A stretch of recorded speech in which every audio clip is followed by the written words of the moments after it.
Bem-vindos, meus amigos. Vamos para a parte 2 do nosso estudo de hoje. Hoje nós estamos falando sobre os pontos introdutórios básicos da doutrina espírita, que está lá na introdução do Livro dos Espíritos ainda, conforme nós estamos estudando aqui hoje. Já falamos sobre diversos pontos e vamos dar sequência nessa parte 2 para que a gente possa falar aquilo que ficou faltando. Vamos lá. Tendo o espírito que passar por muitas encarnações, lembrando que aqui a encarnação nós estamos falando dos espíritos errantes, daqueles que ainda precisam passar pelas encarnações para chegarem até a perfeição, segue-se que todos nós temos tido muitas existências, ou seja, passadas, nós temos muitas vidas passadas, e que teremos ainda outras, mais ou menos aperfeiçoadas, quer na Terra, quer em outros mundos. E isso é muito importante, porque nós temos uma bagagem espiritual. Essa bagagem espiritual, ela nos faz ser aquilo que nós somos, né? Nosso espírito, ele conserva essa bagagem toda. Inclusive, né, sobre esse ponto de vista que está sendo apresentado aqui, de nós termos tido muitas existências, né, nós estamos em contato com as pessoas que nós deveríamos estar em contato. Na nossa família, nos nossos ciclos profissionais, nos nossos ciclos de amizade, todos aqueles que estão ao nosso redor, que compõem, então, o nosso ciclo social, eles muito provavelmente já tiveram alguma relação conosco, em outras vidas. Né? Pode ser que nós, em outras vidas, já tenhamos errado com muitos daqueles que estão próximos a nós e que talvez aqueles outros também já tenham tido alguma desavença conosco. Da mesma forma como nós, com as nossas relações, já desenvolvemos sentimentos de amor, de carinho, com muitos daqueles que estão ao nosso redor. Então, como diria o Chico Xavier, né? Em termos de família, ninguém erra o endereço. Então, nós estamos com todos aqueles que nós precisamos estar. O que justifica isso é as nossas muitas existências corpóreas que ditam, então, esta relação, onde todos nós, de certa forma, já, ou estamos, melhor dizendo, ligados uns aos outros. E aqui ele fala, né, quer na Terra, quer em outros mundos, como diria Jesus, né, sendo há muitas moradas na casa de meu Pai, sendo essas muitas moradas, tanto sendo como de mundos, né, habitáveis, todos os mundos são habitáveis, quer seja no estado evolutivo daquele espírito, conforme a gente acabou de ver. Então, muitas moradas na casa de meu Pai pode ser associado às muitas moradas materiais, planetas, né, onde os espíritos habitam, como também do estágio evolutivo dos espíritos. Bem como também, como Kardec coloca lá no Evangelho segundo o Espiritismo, do estado de perturbação em que nós nos encontramos e que os espíritos se encontram após a morte do corpo físico, quando regressamos para o mundo espiritual. Lembrando que esse estado de perturbação é mais ou menos longo, conforme aquilo que o espírito construiu na sua última encarnação. Bom, a encarnação dos espíritos se dá sempre na espécie humana. Seria erro acreditar-se que a alma do espírito, ou que a alma ou o espírito possa encarnar no corpo de um animal. Então, a gente acabou de falar isso no vídeo anterior, sobre algumas culturas acreditarem nessa possibilidade, que é o que a gente chama de metempsicose. Então, dentro da doutrina espírita, isso não é aceito, porque nós, espíritos que já atingimos um determinado grau evolutivo, nós conservamos a nossa individualidade, nós temos já um senso de moral, né, desenvolvido, nós não nos rebaixamos a nos encarnarmos em outras espécies que não a humana, porque isso seria um rebaixamento do nível evolutivo do espírito. E isso não acontece, porque nós, como foi dito, tendemos à perfeição. E as oportunidades que nos são dadas por Deus são sempre com propósitos de evolução, de melhorar, e não o contrário, né?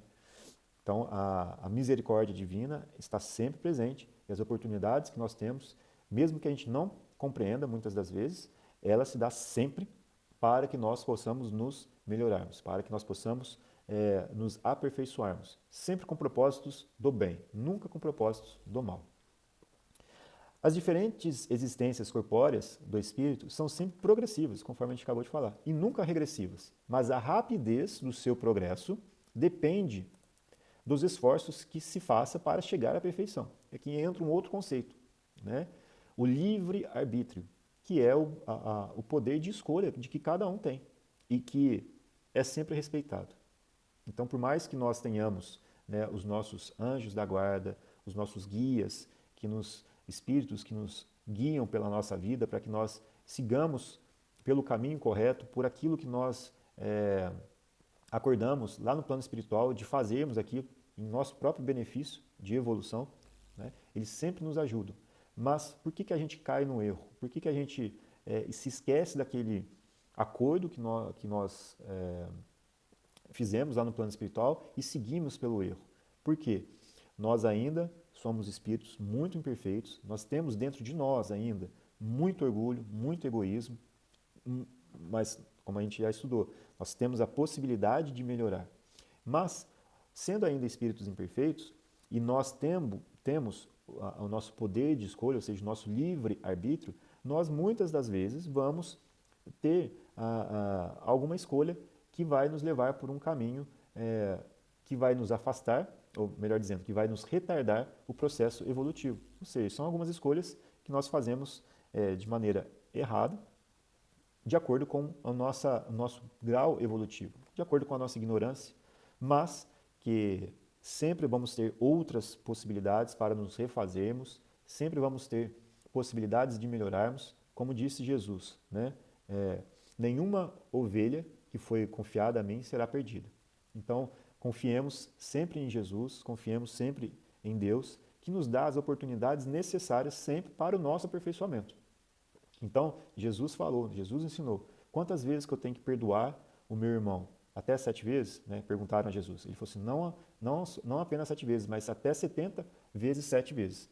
Ou seja, nós temos o nosso livre-arbítrio e nós podemos escolher sim, né, erroneamente, muitas vezes. Mas nós sempre teremos possibilidades, portas abertas para o nosso refazimento, para a reconstrução do nosso caminho. E isso é muito consolador, porque entendendo isso, a gente é capaz também de se perdoar, o que é libertador para nós. Porque nós entendemos que, às vezes, algumas escolhas foram porque a gente não soube lidar com a situação, ou por ignorância, ou mesmo pela nossa vontade de permanecer cultivando sentimentos de egoísmo e de orgulho. Mas, à medida que nós vamos evoluindo, isso se torna mais palpável, perceptível para a gente, e quando nós temos a vontade de melhorar, de progredir, de nos aperfeiçoar espiritualmente, nós então temos muito auxílio da espiritualidade amiga, daqueles que nos querem fazer o bem, né? Bom, as qualidades da alma são as do espírito que está encarnado em nós. Assim, o homem de bem é a encarnação de um bom espírito, o homem perverso é de um espírito impuro. A alma possui a sua individualidade antes de encarnar, conserva depois de se haver separado do corpo, ou seja, mais uma vez, retratando que o mundo espiritual é aquele que preexistia e que continua a existir após a morte do nosso corpo físico. Na sua volta ao mundo dos espíritos, encontra a alma todos aqueles que conhecera na Terra, e todas as suas existências anteriores se lhe desenham na memória, com a lembrança de todo o bem e de todo o mal que fez. Aqui é interessante uma observação, né?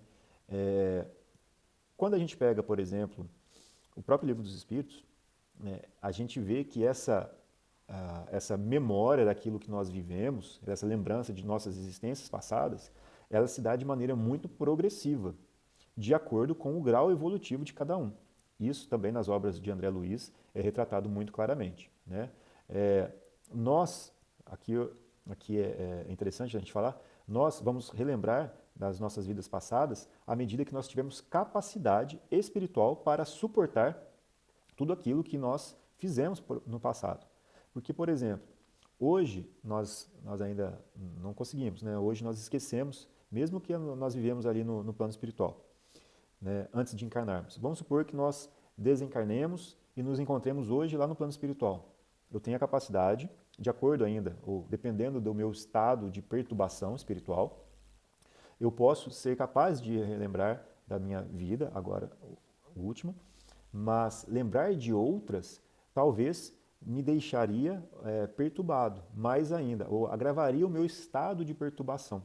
Porque dependendo das coisas que foram feitas para trás, ou dependendo da minha bagagem espiritual, talvez eu não desse, ou não tivesse a capacidade de enfrentar a mim mesmo, a minha realidade espiritual. Então essas coisas têm que ser desenroladas ou desvendadas aos poucos, à medida que as coisas forem sendo capazes de serem digeridas por nós, enquanto espíritos. Então, essa lembrança, digamos assim, ela é relativa. Né? Mas uma coisa que é interessante de falar aqui, né? A lembrança de todo o bem e de todo o mal que fez, isso sim, mas de uma forma, eu acho que mais sentida ali. Né? O espírito, e isso se traduz no estado de perturbação que ele estará, que ele se encontrará após o desencarne, essa lembrança de todo o bem e de todo o mal que ele fez, vai se traduzir justamente nesse estado de perturbação em que ele se encontrará após o desencarne, né? Da volta do espírito à sua pátria espiritual. É um outro assunto, tá lá quem quiser, que tiver curiosidade, tá lá na parte segunda do livro dos Espíritos. Vou mostrar aqui o capítulo para vocês. É só gravar aqui, tá 25, a página 25. Vamos lá no sumário. Aqui, ó. Nós estamos aqui na introdução, né? Tem a parte primeira, que fala das causas primárias. Na parte segunda, que fala do mundo espírita ou mundo dos espíritos, temos aqui da volta, no capítulo 3, da volta do espírito, extinta a vida corpórea, à vida espiritual. Né? Então aqui ele fala sobre perturbação espiritual, na página 120 desta edição, né? Mas está no capítulo 3, portanto, da parte segunda do livro dos Espíritos. Fechado esse parênteses, vamos lá para onde nós estávamos, 25, página 25. Bom, o espírito encarnado se acha sob a influência da matéria. O homem que vence essa influência pela elevação e depuração de sua alma se aproxima dos bons espíritos, em cuja companhia um dia estará. Isso aqui é muito importante, inclusive, para aqueles que estão querendo estudar, querendo entender um pouco mais sobre mediunidade. Né? Isso aqui é muito importante. Aquele que se deixa dominar pelas más paixões e põe todas as suas alegrias na satisfação dos apetites grosseiros, se aproxima dos espíritos impuros, dando preponderância à sua natureza animal. Então, isso aqui é aquilo que nós estamos vivendo na nossa encarnação, na nossa vida corpórea aqui atual. O que nós estamos plantando, o que nós estamos cultivando dentro de nós e ao redor de nós? Será que tentando vencer a influência da matéria, que é caracterizada pelo domínio das más paixões, né, dos vícios, por exemplo, dos maus comportamentos, dos maus hábitos, né, colocando, né, todas as nossas alegrias, conforme está escrito aqui, na satisfação dos nossos apetites grosseiros, que nos aproximam da nossa natureza animal? Será que é dessa forma como nós estamos vivendo? Ou será que nós estamos tentando vencer estas características que ainda são predominantes em nós? Como que nós estamos vivendo a nossa vida? Se nós estivermos nos esforçando para nos melhorarmos, nós vamos então nos aproximarmos dos bons espíritos, que apreciam esse esforço. Eles querem o progresso, eles estão sob ordem de Deus para nos auxiliar na marcha do progresso. Se nós estamos então procurando a nossa melhoria espiritual e estamos tentando fazer o melhor que nós podemos para alcançar essa evolução e vencermos a nós mesmos, vencendo ou dominarmos, né, as nossas más inclinações, nós vamos ter então bons espíritos que vão nos auxiliar. Isso é muito consolador também. Dando sequência, são muitos pontos, né, mas a gente vai chegar lá no finalzinho. Os espíritos encarnados habitam diferentes globos do universo, conforme a gente já falou. Né? Há muitas moradas na casa de meu pai. Os não encarnados, ou errantes, não ocupam uma região determinada e circunscrita. Estão por toda parte no espaço ao nosso lado, vendo-nos, acotovelando-nos de contínuo. É toda uma população invisível a mover-se em torno de nós. Mais um ponto interessante, porque a gente pode vir a pensar que os espíritos só se aproximam daqueles que são médiums. Né? Não, todos nós, isso é um erro se nós acreditássemos que só os médiuns que seriam um alvo de aproximação de espíritos. Né? Todos nós somos. Nós nos aproximamos desses espíritos através daquilo que nós emanamos, daquilo que nós vibramos, que emitimos como pensamento e que nós traduzimos através da nossa fala, das nossas ações, dos atos que nós praticamos, dos hábitos que nós cultivamos, enfim. Esse processo de sintonia, ele é extremamente importante e é mais digamos, um alicerce da doutrina espírita que nos permite lidar com processos obsessivos, por exemplo, que nos permite entender aquilo que é retratado várias e várias vezes no Evangelho sobre a expulsão de demônios, né, que é retratado. Mas lembrando que demônios, né, que vem da palavra demos, retrata espíritos que ainda estavam, espíritos menos elevados, digamos assim, espíritos muitas vezes ignorantes e que estavam também no seu processo evolutivo. Nenhum espírito é condenado a penas eternas ou a viver perpetuamente no mal. Todos nós progredimos. Somos todos espíritos criados simples e ignorantes e que vamos tender à perfeição. Então, nós temos esse caminho evolutivo. Então, quando a gente fala sobre demônios, essas palavras, né, que nos dão a entender uma entidade maligna e que quer produzir o mal, bom, nós temos que considerar que a influência, por mais que ela tenha sido penosa naquele momento por um espírito que estava praticando esse mal, ali se trata de um espírito em processo de evolução que também vai ter o seu despertamento para o bem e que também vai passar por processos evolutivos de melhoria de si mesmo. E que, inclusive, nós mesmos, provavelmente, em um determinado ponto da nossa caminhada espiritual, já também atuamos dessa maneira, através, ou devido, melhor dizendo, à nossa ignorância espiritual. Então, olha só, os espíritos exercem incessantemente a ação sobre o mundo moral e mesmo sobre o mundo físico. Atuam sobre a matéria e sobre o pensamento e constituem uma das potências da natureza. Isso aqui é muito importante. Causa eficiente de uma multidão de fenômenos até então inexplicados ou mal explicados e que não encontram explicação racional senão no espiritismo. Então, isso aqui não tem, por exemplo, uma questão de milagre, no sentido que nós conhecemos que seria uma quebra ou uma quebra da natureza, das leis da natureza. Né? A Deus tudo é possível, obviamente, né?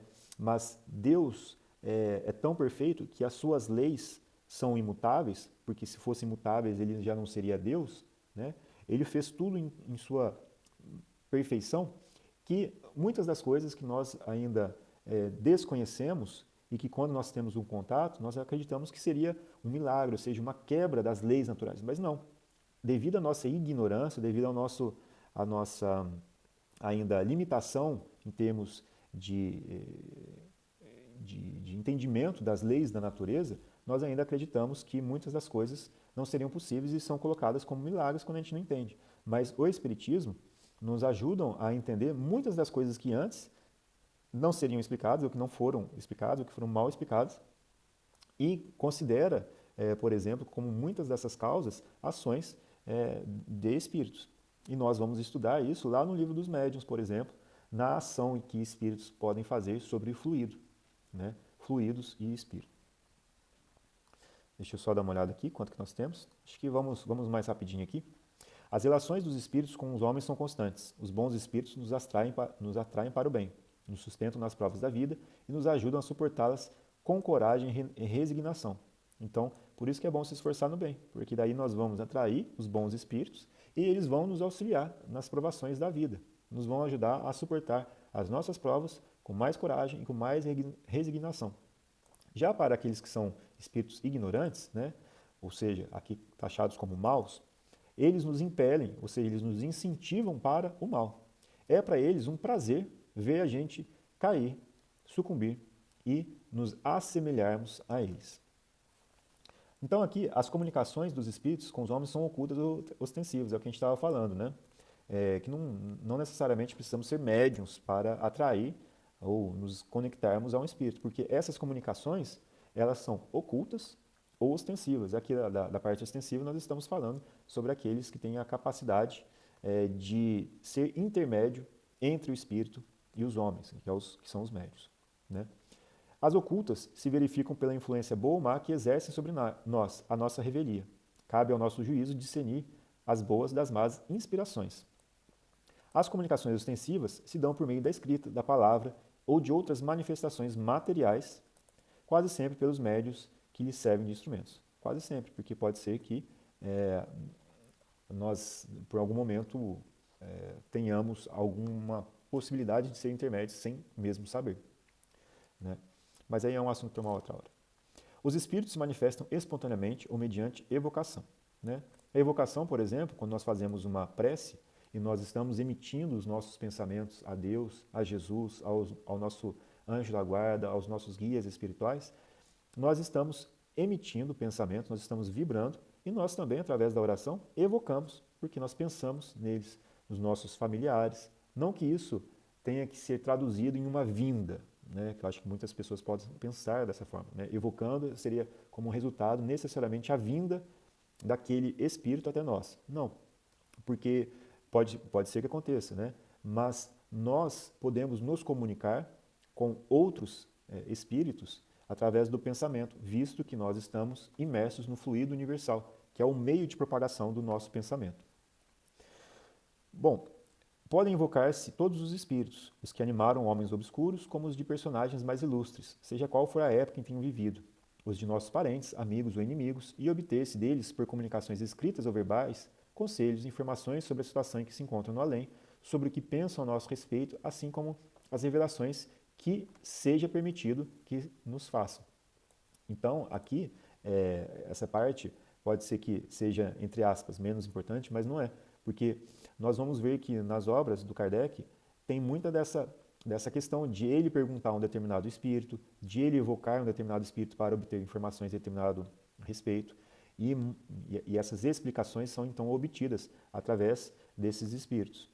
Então, as comunicações que ele recebeu, como que ele validou se eram respostas confiáveis ou não? Através de saber do fundo daquela mensagem, né, de avaliar o fundo daquela mensagem, se condizia com um espírito superior, né, que estava esclarecendo, né, e também fazendo a comparação com fontes ou com mensagens recebidas de outros médiuns. Por isso que tem um aspecto científico nesse contexto também, não apenas da observação dos fenômenos mediúnicos, né? Bem como nós também, como foi colocado aqui, podemos entrar em contato com aqueles espíritos que não queiram o bem, ou que queiram enganar, ou que ainda são ignorantes em determinados aspectos, e que por isso nós não podemos taxar todas as comunicações recebidas como sendo verdadeiras, né? Por isso do trabalho de Allan Kardec nesse sentido. Bom, os espíritos são atraídos na razão da simpatia que lhes inspira a natureza moral do meio que os invoca, né? Então, a gente fala sobre as reuniões mediúnicas, né? Então, será que todos aqueles que estão reunidos na reunião mediúnica estão com unanimidade de pensamentos? Ou seja, estão pensando no mesmo propósito, com os mesmos sentimentos de amor e de caridade? Essa é uma coisa muito importante para a gente sempre estudar e ter em mente. Por isso que a releitura constante das obras de Kardec é muito importante para a prática do Espiritismo e também para o nosso crescimento, né, moral e espiritual. Os espíritos superiores se comprazem nas reuniões sérias, onde predominam o amor do bem e o desejo sincero por parte daqueles que compõem de se instruírem e se melhorarem. A presença deles afasta os espíritos inferiores, que, inversamente, encontram livre acesso e podem obrar com toda liberdade entre pessoas frívolas ou impelidas unicamente pela curiosidade e onde quer que se existam maus instintos, né? Longe de se obterem bons conselhos ou informações úteis, deles só se devem esperar futilidades, mentiras, gracejos de mau gosto ou mistificações, pois que muitas vezes tomam nomes venerados a fim de melhor induzirem ao erro. Isso aqui é um ponto muito importante, que é abordado lá no Livro dos Médiuns, principalmente. Isso aqui, especificamente, eu acho que está lá no capítulo que fala da influência do meio. É um capítulo muito importante do Livro dos Médiuns, porque nos auxilia a entender, por exemplo, as precauções que nós precisamos ter na prática da mediunidade, né, da educação do médium e daqueles que também estão auxiliando na reunião, né? Distinguir os bons dos maus espíritos é extremamente fácil. Os espíritos superiores usam constantemente de linguagem digna, nobre, repassada da mais alta moralidade, escoimada de qualquer paixão inferior.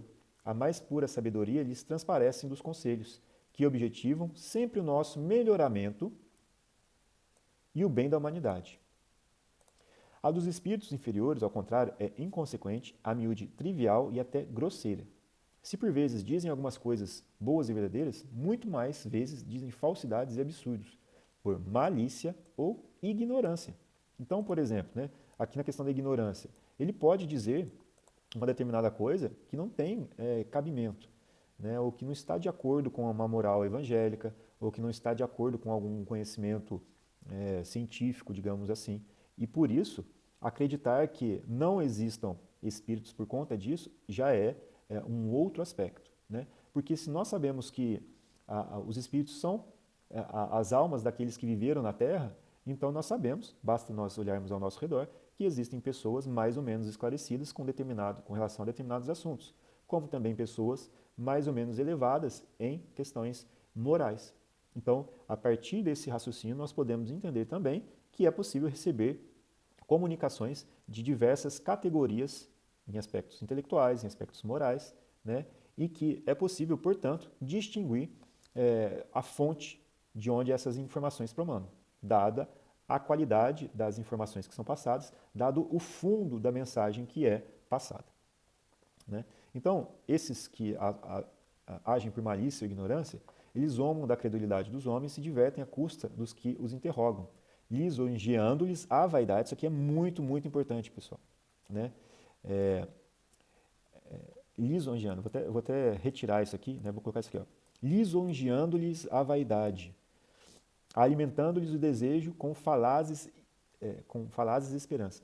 Isso aqui é muito importante, lisonjeando-lhes a vaidade, porque uma coisa muito séria que o médium precisa sempre tomar cuidado, sempre estar vigilante, sempre estar orando, é com relação a ações de encarnados ou de desencarnados, através de mensagens, por exemplo, que incentivam ou que aguçam o orgulho e a vaidade desses médios, porque aí vai ser a fonte do erro. Receber mensagens em que é falado, olha, você é um ponto de luz, você é um espírito elevado, tomem muito cuidado, na verdade nós devemos tomar muito cuidado, porque nós somos passíveis de cair no erro através da alimentação deste orgulho que é o nosso ponto fraco. Então é uma coisa que nós sempre precisamos estudar, por exemplo, livro dos médiuns, livro dos espíritos, para entender que nós não devemos nos elevar ou nos orgulhar de nenhuma forma. Inclusive, Jesus fala que aquele que se eleva será rebaixado, né? Então nós temos que conhecer, entender a nossa inferioridade ainda moral, intelectual, para nos considerarmos com os pés no chão que nós não somos espíritos, né, superiores dentro desse contexto que eu estou falando, né? Nós não podemos nos deixar levar por essas vaidades, porque nós somos espíritos ainda muito endividados. Nós estamos no mundo de provas e expiações. Isso não quer dizer que nós somos necessariamente maus, mas que nós ainda temos muitas coisas para melhorar dentro de nós, né? A começar pela própria vaidade, pelo próprio orgulho, né? O nosso egoísmo, que são as nossas chagas. Mas entender que nós não somos espíritos superiores não quer dizer que nós também não tenhamos como nos melhorarmos. Nós estamos em vias de nos melhorarmos, nós estamos em processo de melhoria. E, como a gente falou aqui anteriormente, né, nós temos o livre-arbítrio para escolher caminhos diferentes de acordo com as nossas ambições, digamos assim, espirituais, de melhoria moral, né? Então é isso que é importante de alimentar dentro da gente, né? Bom, a moral dos espíritos superiores se resume como a do Cristo, né? Então, aqui esse trabalho é em nome do Cristo. A moral que é trazida e esclarecida pelos espíritos é a moral do Cristo, né? Então, essa moral é esclarecida nessa máxima evangélica: fazer aos outros o que quereríamos que os outros nos fizessem, isto é, fazer o bem e não o mal. Neste princípio encontra o homem uma regra universal de proceder, mesmo para suas menores ações, né? É a regra do bem proceder. Então, ensina-nos que o egoísmo, o orgulho, a sexualidade são paixões que nos aproximam da natureza animal, prendendo-nos à matéria. Que o homem que, já neste mundo, se desliga da matéria, desprezando as futilidades mundanas e amando o próximo, se avizinha da natureza espiritual. Que cada um deve tornar-se útil de acordo com as faculdades e os meios que Deus lhe pôs nas mãos para experimentá-lo, né? Lembrando aqui da parábola dos talentos. Que o forte e o poderoso devem amparo e proteção ao fraco, porquanto transgride a lei de Deus aquele que abusa da força e do poder para oprimir o seu semelhante. Ensinam, finalmente, que no mundo dos espíritos, nada podendo estar oculto, o hipócrita está melhor dizendo, será desmascarado e patenteadas todas as suas torpezas, que a presença inevitável e de todos os instantes daqueles para com quem houvermos procedido mal, constituindo os castigos que nos estão reservados, que ao estado de inferioridade e superioridade dos espíritos correspondem às penas e gozos desconhecidos na terra. Bom, então, como foi falado aqui, nós estamos falando de uma regra universal de bem proceder, onde nós temos a regra moral, né? Ou a moral do Cristo a ser seguida. Né? E aqui tudo, isso tudo aqui que está falando, tem tudo no Evangelho de Jesus Cristo. Né? Em todos os relatos, todos os ensinamentos. Por exemplo, né? O hipócrita será desmascarado e patenteadas todas as suas torpezas. Né? Porque, por exemplo, nós falarmos de algumas coisas, de conhecimentos, nós nos envaidecemos de algumas coisas, ou de falarmos aqui se apresentando como alguém que tem qualidades morais já adquiridas, né? Nós temos que tomar muito cuidado. Nós estamos em processo de aprendizado, de melhoria, né? E o esforço que nós fazemos para a melhoria de nós mesmos é uma coisa que nós temos que conservar dentro de nós, né? E procurar, de fato, fazer o melhor que nós podemos sem hipocrisia da nossa parte. Isso Jesus falava lá, por exemplo, para os fariseus. Né? Por exemplo, quando ele fala que eles eram hipócritas, que se apegavam aos atos exteriores, né, e não limpavam dentro de si mesmos. Quando os fariseus questionaram Jesus por que os discípulos dele não lavavam as mãos antes de comer. Né? Então, Jesus já falava isso, né, que era o mais importante limpar dentro de nós mesmos, né, e não nos apresentarmos como túmulos, que eram limpos por fora, mas por dentro estávamos cheios de podridões. Então, por isso que essas morais, essa moral que é apresentada aqui, deste ensino, ou está totalmente de acordo com aquilo que Jesus ensinou para a gente. Então, nós não temos ainda, em muitos aspectos, moral para falar de várias coisas, mas nós temos o exemplo que foi deixado por Jesus Cristo, que é o modelo que nós devemos seguir, que é o nosso modelo de moral, né, a ser seguido. Inclusive, no próprio Livro dos Espíritos é perguntado, né, qual é o modelo que nós deveremos seguir para alcançar essa perfeição? A pergunta não é exatamente essa, mas qual seria esse modelo? E a resposta é: vede Jesus Cristo. Bom, por fim, para terminarmos aqui o nosso estudo de hoje, os Espíritos também ensinam que não existem faltas, ou seja, né, erros irremissíveis que a expiação não possa pagar. Meio de consegui-lo encontra o homem nas diferentes existências que lhe permitem avançar, ou seja, as reencarnações, conforme os seus desejos e esforços na senda do progresso para a perfeição, que é o seu destino final. Então este, meus amigos, é o resumo da doutrina espírita apresentado por Allan Kardec, que resulta dos ensinamentos que os espíritos superiores ditaram. Né? Espero que vocês tenham gostado desse estudo de hoje. Deixem seus comentários, esse estudo foi dividido em 2 partes. Né? Deixe seus comentários, suas dúvidas e, se ficou algo não claro, que nós possamos vir a esclarecê-los. Obrigado pela participação e até uma próxima.